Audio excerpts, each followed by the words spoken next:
আসসালামু আলাইকুম। এটিএন বাংলা সংবাদে সবাইকে স্বাগত জানাচ্ছি ফাতিহা শাফি।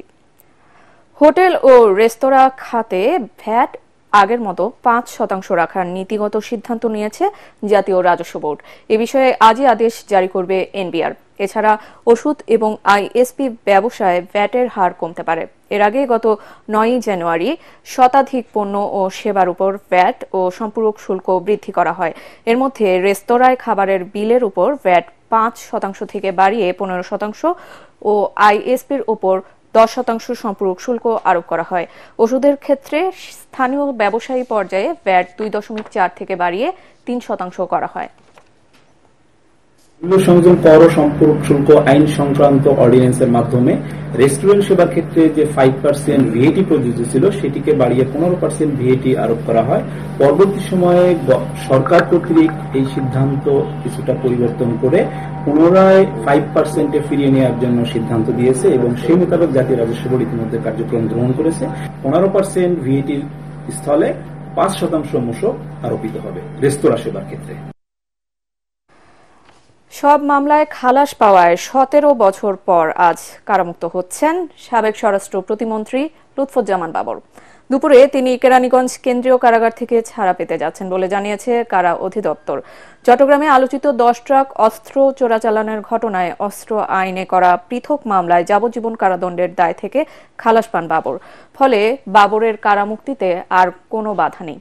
এদিকে নেত্রকোনা ৪ আসনে মদন মোহনগঞ্জ খালিয়াজুড়ি বিএনপির সাবেক সংসদ সদস্য লুৎফুজ্জামান বাবরের মুক্তির খবরে বিএনপি নেতাকর্মী স্বজন ও এলাকার মানুষের মাঝে এক ধরনের আনন্দ উচ্ছ্বাস তৈরি হয়েছে।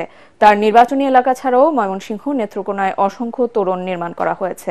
নেতার মুক্তির খবরে এলাকা থেকে দলে দলে লোকজন ঢাকায় এসেছেন। কারামুক্তির পর কারা ফটক থেকে বাবরকে বরণ করার জন্য প্রস্তুতি নিচ্ছেন তারা।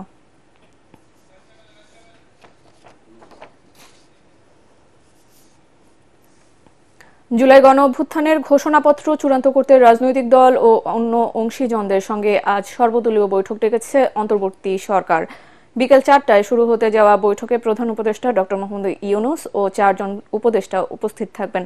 সর্বদলীয় এই বৈঠকের সময় ও স্থানের কথা জানিয়ে রাতে সংবাদ বিজ্ঞপ্তি দেওয়া হয় প্রধান উপদেষ্টার প্রেস উইং থেকে। এতে জানানো হয়, প্রধান উপদেষ্টা ড মোহাম্মদ ইউনূসের নেতৃত্বাধীন অন্তর্বর্তী সরকার বৈঠক ডেকেছে রাজধানীর ফরেন সার্ভিস একাডেমিতে। বিকাল ৪টা থেকে সন্ধ্যা ৭টা পর্যন্ত এই বৈঠক অনুষ্ঠিত হবে। বিএনপি, জামায়াতে ইসলামী, গণতন্ত্র মঞ্চ সহ বিভিন্ন দল ও জোটের নেতাদের কাছে খুদে বার্তা পাঠিয়ে সর্বদলীয় এই বৈঠকের আমন্ত্রণ জানানো হয়। তবে বিএনপির পক্ষ থেকে এখনও বৈঠকে যোগ দেওয়ার বিষয়ে নিশ্চিত করা হয়নি বলে জানা গেছে। অন্তর্বর্তী সরকারের বৈধতার জন্যই জুলাই ঘোষণাপত্র জরুরি বলে মনে করে বৈষম্য বিরোধী ছাত্র আন্দোলন ও জাতীয় নাগরিক কমিটি। গতরাতে রাজধানীর বাংলা মোটরে বৈষম্য বিরোধী ছাত্র আন্দোলনের দলীয় কার্যালয়ে আয়োজিত সংবাদ সম্মেলনে একথা জানান সংগঠনের নেতারা। তারা বলেন, নির্ধারিত সময়ে জুলাই ঘোষণাপত্র জারি না করা সরকারের ব্যর্থতা। এ সময় রাজনৈতিক দলগুলোকে সব মতানৈক্য ভুলে জাতির অগ্রগতির প্রশ্নে ঐক্যবদ্ধ হওয়ার আহ্বান জানান তারা। মাঝারুল হক মুহাজিরের রিপোর্ট।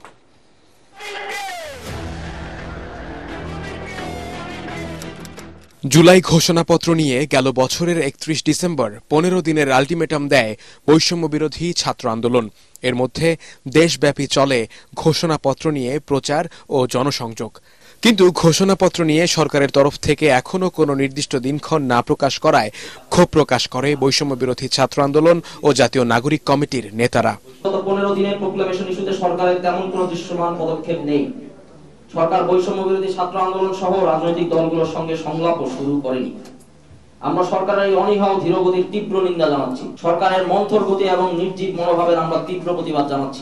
বিদ্যমান সংবিধানের ১০৬ অনুচ্ছেদের মতো আইনি বাধ্যবাধকতাহীন অনুচ্ছেদ এই সরকারের পূর্ণাঙ্গ বৈধতা ভিত্তিমূল হতে পারে না। সরকারকে মনে রাখতে হবে, খোদ তার নিজের বৈধতার স্বীকৃতির জন্যই অবিলম্বে জুলাই প্রোক্লেমেশন জারি করা দরকার। এ সময় জুলাই ২৪-এর আন্দোলনের সব অংশীজনের সঙ্গে আলোচনা করে দ্রুতই এ বিষয়ে সিদ্ধান্ত নেয়ার দাবি জানান নেতারা।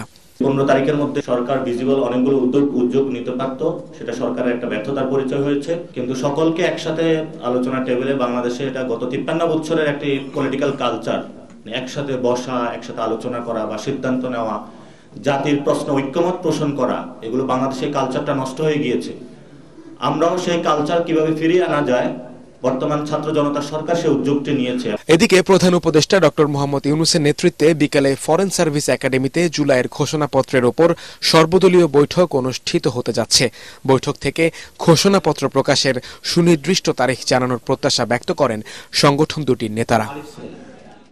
মাজহারুল হক মুহাজির, এটিএন বাংলা, ঢাকা। বাংলাদেশের প্রথম হিউম্যান মেটানিউমো ভাইরাস HMPV-তে আক্রান্ত 30 বছর বয়সী নারী সঞ্জিদা আক্তার মারা গেছেন। বুধবার সন্ধ্যায় মহাখালীর সংক্রামক ব্যাধি হাসপাতালে চিকিৎসাধীন অবস্থায় মারা যান তিনি।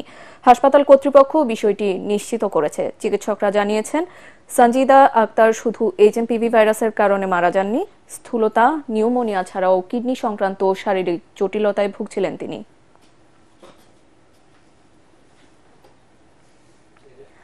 আগামীতে যুক্তরাষ্ট্রে একটি বিপজ্জনক গোষ্ঠীর শাসন প্রতিষ্ঠিত হতে যাচ্ছে বলে সতর্ক করেছেন দেশটির বিদায়ী president Joe Biden. Oval Office থেকে তার পঞ্চম ও শেষ আনুষ্ঠানিক ভাষণে আমেরিকার জনগণের মৌলিক অধিকার ও স্বাধীনতা রক্ষায় সবাইকে এগিয়ে আসার আহ্বান জানান তিনি। এ সময় ইসরায়েল হামাস যুদ্ধবিরতি এবং জিম্মি মুক্তির চুক্তিতে তার পররাষ্ট্রনীতির কৃতিত্ব তুলে ধরেন বাইডেন। ফারহিন ইসলাম টুম্পার রিপোর্ট। যুক্তরাষ্ট্রের প্রেসিডেন্ট জো বাইডেন মেয়াদ শেষ হওয়ার 5 দিন আগে বুধবার সন্ধ্যায় ওভাল অফিস থেকে শেষ আনুষ্ঠানিক ভাষণ দেন। বাইডেন স্মরণ করেন কোভিড-19 এবং 2021 সালের 6 জানুয়ারি যুক্তরাষ্ট্রের সংসদ ভবন ক্যাপিটলে ট্রাম্প সমর্থকদের হামলার ঘটনার মধ্যে কিভাবে তার প্রশাসন যাত্রা শুরু করেছিল। অভিযোগ করেন ট্রাম্প সমর্থকদের উদ্দেশ্য ছিল 2020 সালের ফলাফল পাল্টে দেয়া। 4 বছর আগে আমরা বিপদ আর সম্ভাবনার মাঝে দাঁড়িয়েছিলাম, কিন্তু আমরা আমেরিকান হিসেবে ঐক্যবদ্ধ হই এবং বিপদ পার হই। আমরা আরো শক্তিশালী, আরো সমৃদ্ধ এবং নিরাপদ হিসেবে আত্মপ্রকাশ করি। মার্কিনীদের মধ্যে ভুল তথ্য ছড়িয়ে দেওয়া হচ্ছে দাবি করে বাইডেন বলেন, এতে গণমাধ্যমের স্বাধীনতা খর্ব হচ্ছে, সেই সাথে ক্ষমতার অপব্যবহারের সুযোগ তৈরি হবে। বিপুল সম্পদ, ক্ষমতা, প্রতিপত্তি ভিত্তিক শাসন ব্যবস্থা আমেরিকার গণতন্ত্রের জন্য হুমকি বলেও মন্তব্য করেন বিদায়ী প্রেসিডেন্ট। ভাষণে জলবায়ু পরিবর্তন নিয়েও কথা বলেন বাইডেন। ইসরায়েল এবং হামাস গাজায় যুদ্ধবিরতি এবং জিম্মি মুক্তি চুক্তিতে সম্মত হওয়ার বিষয়ে বাইডেন তার পররাষ্ট্রনীতির প্রশংসা করেন। যদিও সামাজিক যোগাযোগ মাধ্যমে এক বার্তায় ওই চুক্তির জন্য কৃতিত্ব দাবি করেছেন ডোনাল্ড ট্রাম্প। এটা সম্ভব করার পেছনে কারণ শুধু এই না যে হামাস চরম চাপের মধ্যে ছিল এবং লেবাননে যুদ্ধবিরতি আর ইরান ক্ষতিগ্রস্ত হওয়ার ফলে আঞ্চলিক প্রেক্ষাপট পাল্টে গেছে। এর পেছনে আমেরিকার লেগে থাকা এবং প্রচণ্ড পরিশ্রমী কূটনীতিরও অবদান রয়েছে। জরিপ সংস্থা গ্যালাপ অনুযায়ী বাইডেন তার মেয়াদ শেষ করছেন 39% ইতিবাচক রেটিং নিয়ে।